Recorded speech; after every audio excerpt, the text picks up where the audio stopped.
Hello বন্ধুরা, Bengali spice চ্যানেলে তোমাদের সবাইকে স্বাগত জানাই। আজকে আমি তোমাদের সাথে একটা ইভিনিং স্ন্যাক্স রেসিপি শেয়ার করছি, পটেটো বল রেসিপি।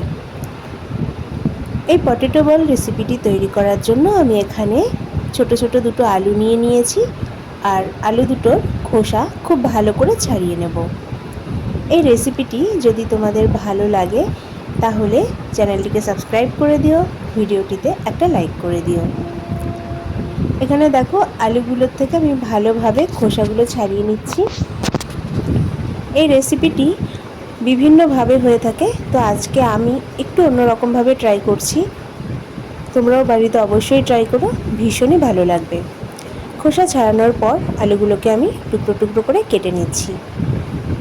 তারপরে আমি সেদ্ধ করে নেব।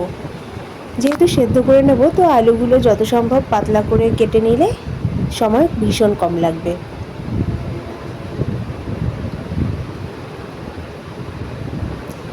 এখানে সেদ্ধ করার বদলে তোমরা স্টিমও করে নিতে পারো, তবে আমি এখানে সেদ্ধ করে নিচ্ছি।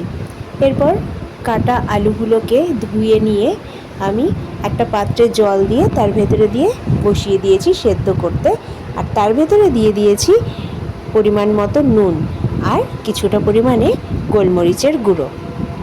তোমরা চাইলে আরও কিছু মশলা অ্যাড করতে পারো, তবে আমি এখানে শুধুমাত্র নুন আর গোলমরিচের গুঁড়োই অ্যাড করছি। এবার আলুগুলোকে ভালো করে সেদ্ধ করে নেব।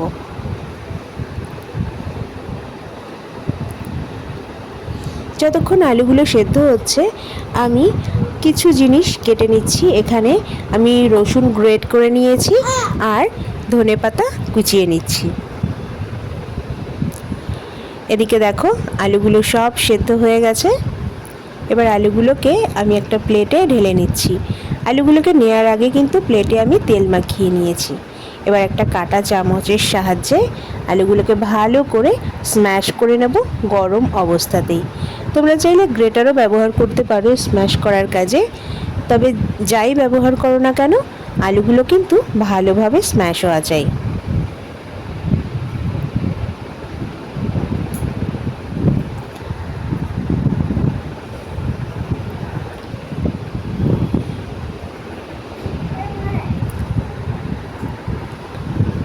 আলুগুলোকে ভালোভাবে ম্যাশ করে নিয়েছি।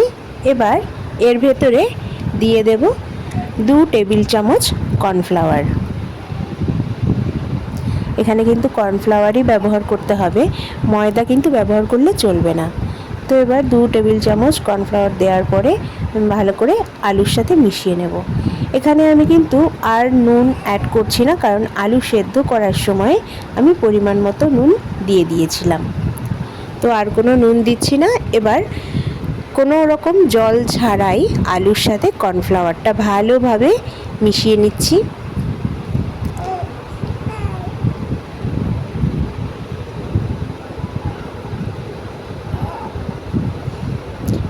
এবার হাত দিয়ে ভালোভাবে মিশিয়ে একটা সুন্দর মোটামুটি মাঝারি, না নরম না শক্ত একটা ডো তৈরি করে নেব।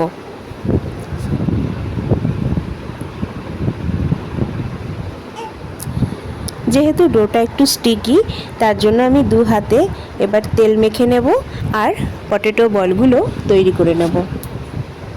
ঠিক নাড়ু যেরকম পাকাতে হয় সেইভাবেই আমি পাক দিয়ে বলগুলো তৈরি করে নেব।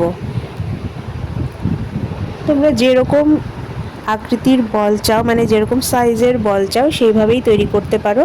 আমি এখানে বলগুলো ছোট ছোট করে নিচ্ছি, কারণ এগুলো যখন আবার বয়েল করব তখন কিন্তু বলের সাইজগুলো আরও বেড়ে যাবে। তো আবার কিছুটা নিয়ে নিলাম ডো থেকে কেটে, আর আবার বল তৈরি করে নিচ্ছি। এইভাবে সবকটা বল তৈরি করে নেব। বলগুলো তৈরি হয়ে গেছে, এবার এগুলোকে সেদ্ধ করার পালা। এখানে আমি গরম জল বসিয়ে দিয়েছি, তার ভেতরে দিয়ে দিচ্ছি সামান্য পরিমাণ সর্ষের তেল, আর দিয়ে দেব 1 চামচ মতো ভিনিগার। এখানেও কিন্তু আমি কোনো নুন দিচ্ছি না, যেহেতু আলুর সাথে আমি পরিমাণ মতো নুন দিয়েছিলাম। তো এইবার আমি সমস্ত বলগুলোকে ফুটন্ত জলের ভেতরে ছেড়ে দিলাম। সামান্য নেড়েচেড়ে দিচ্ছি। কিছুক্ষণ পরেই জলটা যখন খুব ভালোভাবে ফুটবে, দেখো এখানটাতে বলগুলো কিন্তু সেদ্ধ হয়ে গেছে আর ওপরে ভেসে উঠেছে, আর দেখতে কিন্তু ঠিক একদম রসগোল্লার মতো লাগছে। তো এবার এই বলগুলোকে আমি তুলে নেব। বলগুলোকে আমি প্রায় 1 মিনিট মতো ফুটন্ত জলে ফুটিয়েছি। এর থেকে বেশি হলে বলগুলো কিন্তু বেশি নরম হয়ে যাবে। সেই অবস্থাতে কিন্তু তোমাদেরকে এই বলগুলোকে আবার বরফ জলে চুবিয়ে রাখতে হবে কিছুক্ষণের জন্য, যাতে বলগুলো গলে না যায়। এরপরে আমি একটা ফ্রাইং প্যানে দিয়ে দিয়েছি পরিমাণ মতো সর্ষের তেল। তোমরা এখানে রিফাইন্ড তেল ব্যবহার করতে পারো। তারপরে দিয়ে দিচ্ছি তার ভেতরে 1 চামচ চা চামচের শুকনো লঙ্কা গুঁড়ো, দিয়ে দিচ্ছি গ্রেট করা রসুন কুচি। এবার এর ভেতরে দিয়ে দেব সামান্য ধনেপাতা কুচি আর দিয়ে দেব চাট মশলা।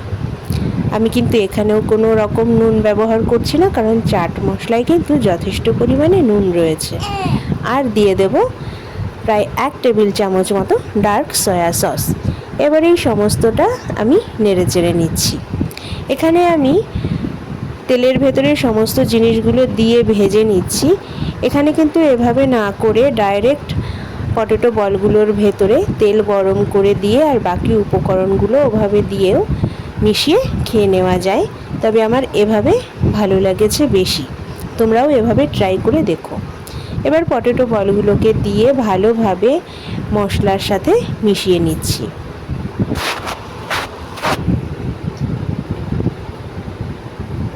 মশলার সাথে ভালোভাবে মিশিয়ে নেওয়ার পরে আমি এখানে অ্যাড করব আর একটা জিনিস, সেটা হলো পাস্তা মশলা। এটা দেওয়ার ফলে এটার টেস্ট কিন্তু আরও দারুণ লাগে। আর সব শেষে দিয়ে দেব সামান্য ধনেপাতা কুচি। এই পটেটো বলগুলোর রেসিপি কিন্তু আমি সম্পূর্ণ নিজের মতো করে করেছি। তোমরা বাড়িতে অবশ্যই ট্রাই করো। এগুলো এত সফট আর এত সুস্বাদু, ভীষণই ভালো লাগবে খেতে। এরপরে গ্যাসের ফ্লেমটা অফ করে আমি সমস্ত কিছু ভালোভাবে মিশিয়ে নিলাম।